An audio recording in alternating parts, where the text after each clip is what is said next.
Shalom, Bapak Ibu, Saudara yang terkasih dalam Tuhan.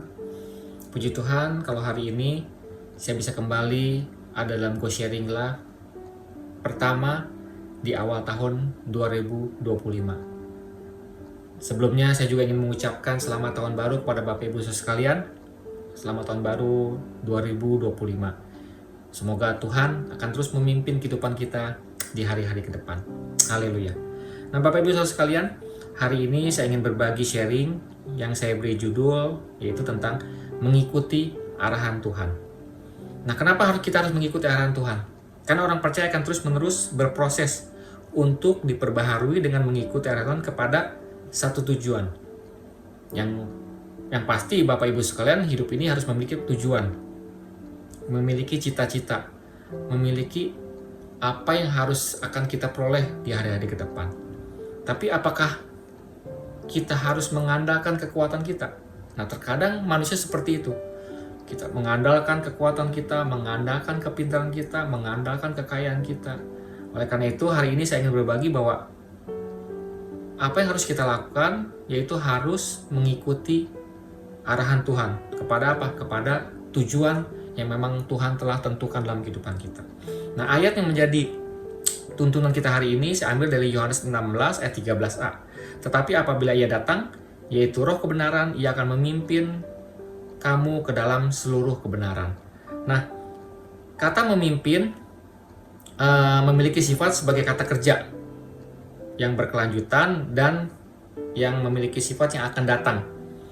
Nah, jadi dia akan terus untuk memimpin. Nah, ada dua arti kata memimpin pada konteks ayat tersebut, yaitu di ayat Yohanes 16 ayat 13a itu. Yaitu yang pertama, memimpin itu memiliki arti menuntun pada suatu jalan atau mengajarkan seseorang yang perlu tuntunan atau arahan agar tidak tersesat. Terus arti yang kedua, memimpin itu artinya menuntun agar tidak gagal dalam mencapai tujuan. Nah, jadi artinya kenapa kita harus dipimpin? Karena dua arti itu memang kita perlukan. Kita menentukan, memimpin itu menuntun akan jalan-jalan yang akan kita tempuh. Menuntun agar kita tidak gagal dalam kita mencapai tujuan yang memang Tuhan telah tentukan. Nah, sekarang apa sih prinsip kita harus mengikuti arahan Tuhan? Ada 3 prinsip kenapa kita harus mengikuti arahan Tuhan. Yang pertama, mengikuti arahan Tuhan artinya mempercayakan hidup kita sepenuhnya kepada Tuhan. Nah, ini yang perlu. Dalam Amsal 3 ayat 5 dan 6 dikatakan bahwa percayalah kepada Tuhan dengan segenap hatimu dan janganlah bersandar pada pengertianmu. Akuilah dia dalam segala lakumu, maka ia akan meluruskan jalanmu. Jadi mengikuti arahan Tuhan artinya mempercayakan hidup kita sepenuhnya kepada Tuhan.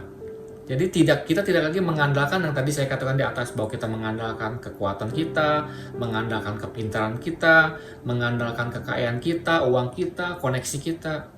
Tidak seperti itu. Jadi di saat kita mengikuti arahan Tuhan, kita benar-benar sepenuhnya mempercayakan hidup kita kepada Tuhan. Gitu kan? Nah, prinsip yang kedua di saat kita mengikuti arahan Tuhan artinya apa? Mengikuti arahan Tuhan perlu pengorbanan.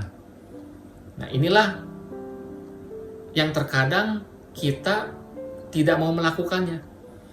Kita menganggap bahwa di saat kita mengikuti arahan Tuhan, semua baik-baik saja. Semua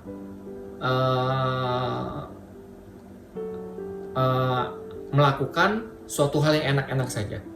Nah, dikatakan bahwa mengikuti arahan Tuhan perlu pengorbanan, perlu bayar harga, perlu ada sesuatu yang memang harus kita lakukan dan mungkin itu tidak enak untuk kehidupan kita.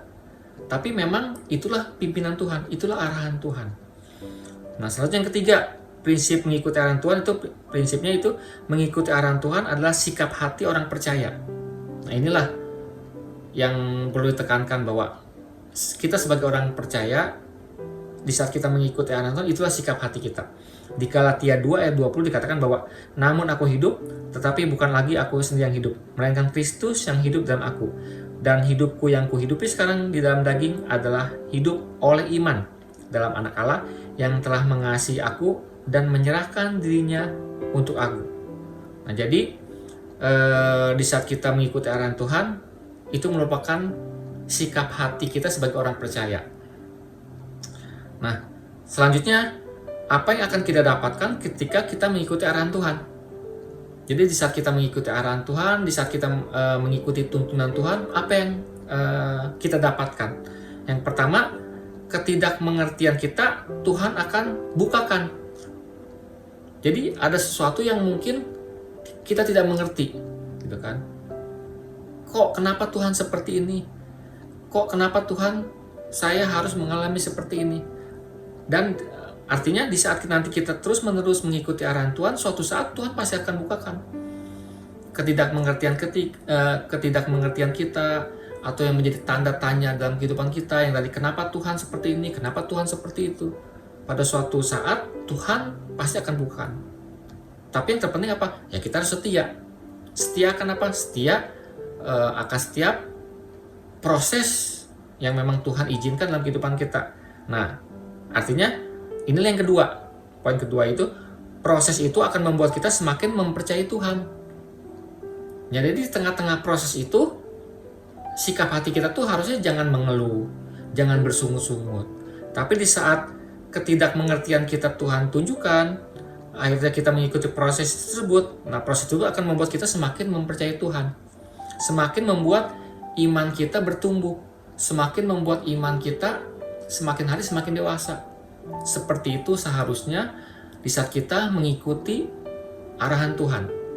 Nah, jadi Bapak Ibu sekalian, saya percaya bahwa di saat kita memasuki tahun yang baru ini, tahun 2025 ini, di mana yang kata orang, ya tahun 2025 tahun yang enggak semakin baik dibanding tahun 2024. Tapi kita semua percaya bahwa di saat kita mengikuti arahan Tuhan, kita akan terus Tuhan bela. Allah tidak akan membiarkan anak-anaknya untuk terus berada dalam kebimbangan dalam memutuskan sesuatu, karena Roh Kudus telah diberikan kepada mereka untuk memberikan arahan ke arah yang benar. Oleh karena itu Bapak Ibu sekalian, bila semakin hari hidup kita akan semakin kuat. Kuat di dalam kebenaran firman Tuhan, kuat di dalam pimpinan Tuhan, hidup kena senantiasa memandang Tuhan setiap saat, dan yang terpenting kita harus mengikuti arahan Tuhan, pimpinan Tuhan di saat kita terus berjalan menjalani tahun 2025 ini, bahkan di tahun-tahun ke depan. Terima kasih. Tuhan Yesus memberkati kita semua.